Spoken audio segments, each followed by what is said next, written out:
An illegal immigrant who failed an asylum application in Germany was today sentenced to life in prison after trying to kill a man by pushing him onto the tracks on the London Underground.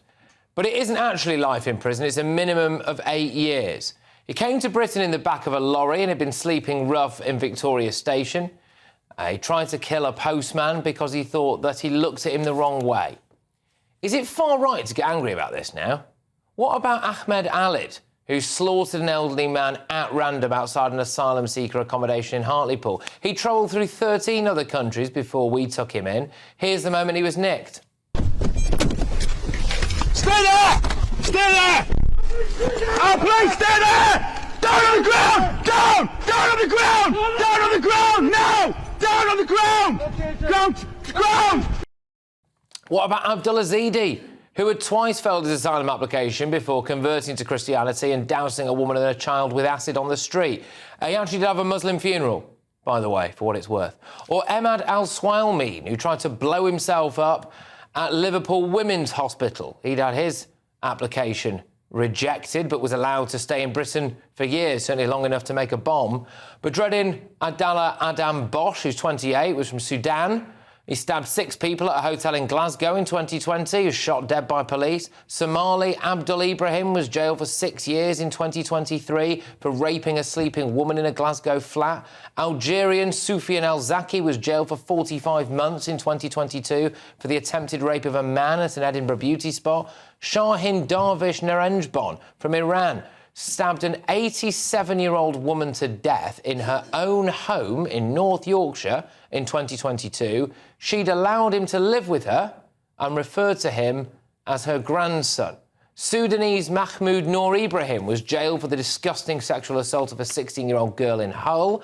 Eritrean Phil Montekle raped a woman in Leeds in 2018. He was jailed for more than 6 years. Saddam Mohammadam from Sudan was jailed for 13 years in 2019 for raping a 17-year-old girl in Huddersfield. He lied on his asylum forms, claiming to be a teenager. Somali Rishman Natsoka was jailed for 9 years in 2020 after stabbing a woman in the chest when she refused to have sex with him. Then, of course, we've got Lawangin Abdul Ramzai from Afghanistan. He posed as a child before murdering an aspiring Marine in Bournemouth. He was placed in schools with children before being expelled for bringing in a knife. There are dozens more cases like that. This is insane. Obviously, people shouldn't go and burn down migrant hotels or engage in racist vigilante attacks. But I think it is worth noting that for all this talk of the far right that we had during the, riots or disorder or whatever you want to call it, the BBC tracked down a bloke who was apparently responsible for distributing a lot of that far right material online. Well, it turned out, actually, that he was an ethnic minority who lived in Finland. So, not the usual suspect there. And the guy who was arrested for whipping up fake news about the Southport attacker turned out to be a Pakistani man living in Lahore. So, I'll say it again for the avoidance of doubt. There is no place for far-right ideology in Britain, but it is not far right to be very, very angry about the catalogue of disgusting wrongans I've just listed there, and to point out that politicians and the media want to demonise you if you speak out about it. Let's get the thoughts of my panel this evening. Daily Telegraph columnist Alison Pearson. We've got Conservative peer Lord Bailey and ex-Labour Party advisor Matthew Larser. Alison, I mean, believe it or not, I could have actually probably filled an hour with the list of people there, but it's absolutely astonishing, isn't it? Are we now far right for getting angry about this?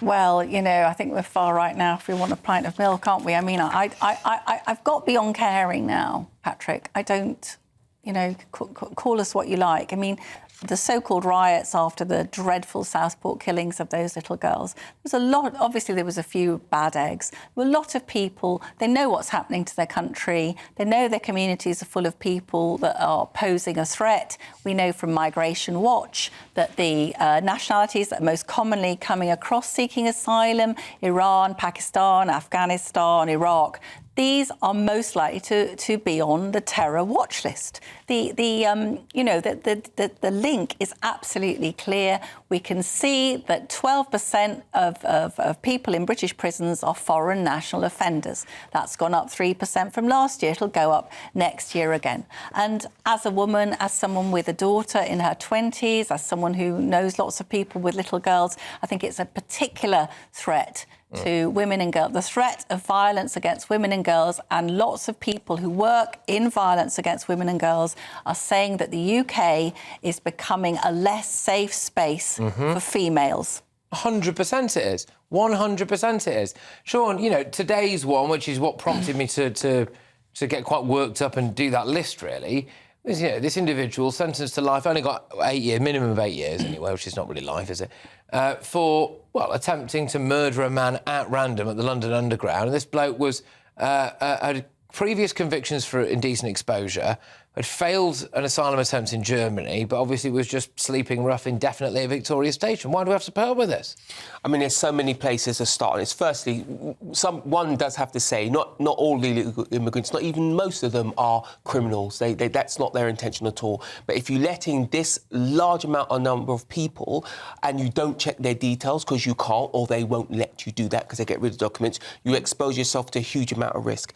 Alison's point about where most of these young men come from is important because they do not have Western values. So while you're sat at home as a lovely Western liberal, understand you are campaigning for people who do not share your view of the world. It then manifests itself on our street in crimes and attacks on women, etc. But the thing that I would focus on here is this will give community cohesion in this country a real hit. People now will start to look at you with great suspicion because of these few incidences. So it'll be very easy for policymakers to say, well, it's just an odd issue. Yeah, and that might be correct, but its impact is huge. The impact ripples through. And I think that will now really start to affect communities. And I think we need to have a look now, because once the ship has sailed on safety, if people don't feel safe, then two things happen. They either cower or take action. And we wouldn't want to force the British public to the point where it felt like it needed to take action. No, exactly. And look, you know, I've rattled off a whole different list of crimes there, some of them sex-based, some of them violence, knife crime, all of that stuff. And yeah, look, people in Britain, as in British people, commit these crimes, unfortunately, you know, all the time, right? So it's not just singularly an issue there. I don't really know about anyone particularly trying to blow themselves up in Europe's largest maternity hospital, to be fair. So that's an outlier. But, you know, look, Matthew, why are we having to put up with this in Britain and be told, you know, what, just to stay silent about it, really?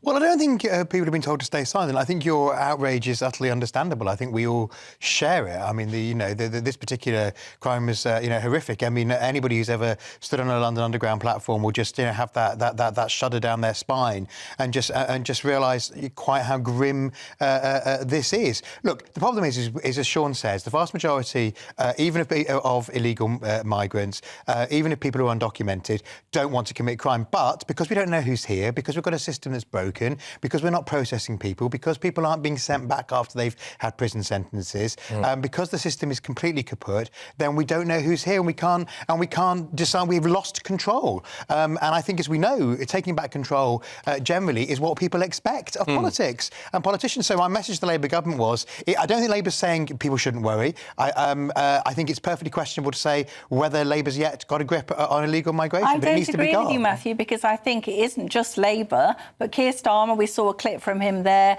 These people were racist. Not everybody who went out onto the streets after 3 little girls were butchered at a Taylor Swift dance class were racist. They don't want that kind of crime happening to little girls at a holiday club. And we've seen previous administrations, politicians have lost control of this, and their only mechanism is to tell the native population to shut up and not say anything about it. Alison, he was explicit in his conference speech that it is not racist to be worried about immigration. Yeah, but he was explicit after he felt the backlash of telling everybody that who were worried about it that were far he didn't right. tell everybody. He did. His comment suggested that if you had acted in this way or thought this way, you were far right. And I know this because I live in Romford. It's a white working class area. I have a lot of people to ask, and I asked a fella who I don't know from Adam, and he said to me, "Look, Sean, I've never been racist. I just don't have enough black people in my life to even think about it." But he goes, once Keir Starmer had said that, I had to consider, am I and will I be in the future?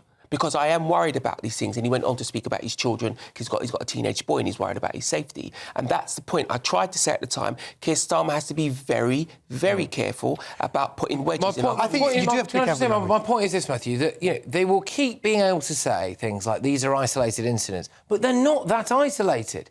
They're not. And the BBC today, this guy, the tube pusher, right? If you'd have read that BBC article, you'd have had no idea he was a failed asylum seeker who had a history of sex offences, who was in this country illegally, who came in the back of a lorry. So you're not actually really told. These are not that isolated, these incidents. I think you're right in terms of what you might call the, liberal opinion sometimes likes to ignore these things. I actually ended up... Bizarrely, was at a poetry reading on Friday with Rupert Everett. Was doing the poetry reading. I didn't realise that it was actually... that the proceeds were going to a group that was basically to sort of naively support everybody who basically arrives on a small boat.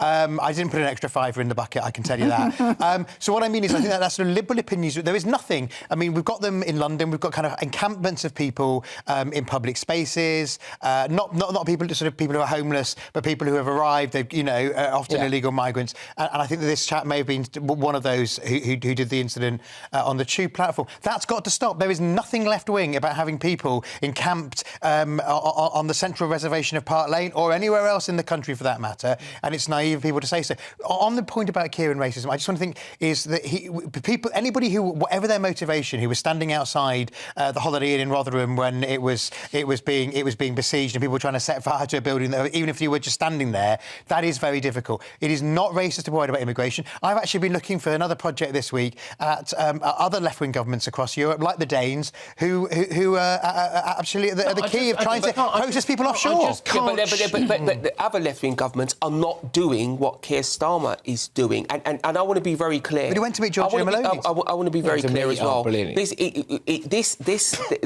Keir Starmer's position, people on the left's position on this started many, many years ago when they undermined the position that the Tory government was in, and then they made a mess of it as well.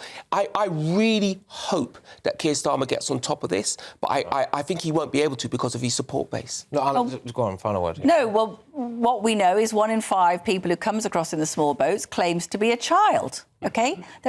We are actually having young males, fit young males, going into secondary schools. This is absolutely mental. Imagine having a child in a class with some strapping 21-year-old, And I think, Matthew, I know what you're saying that Starmer says. I'm not saying it's just Starmer. They're all scared. They've created this huge multicultural problem that they don't know what to do with, and the only thing they can do is threaten and intimidate members of the native population who complain about it. I'm sick of it. I'm just sick of it. I could have added 20 more names to that list easily. 20 more heinous crimes, and you rack it all up like that. And we shouldn't just be told to keep quiet and shut up about this when you can see it going on with your own eyes. But anyway, right, thank you very, very much for another lively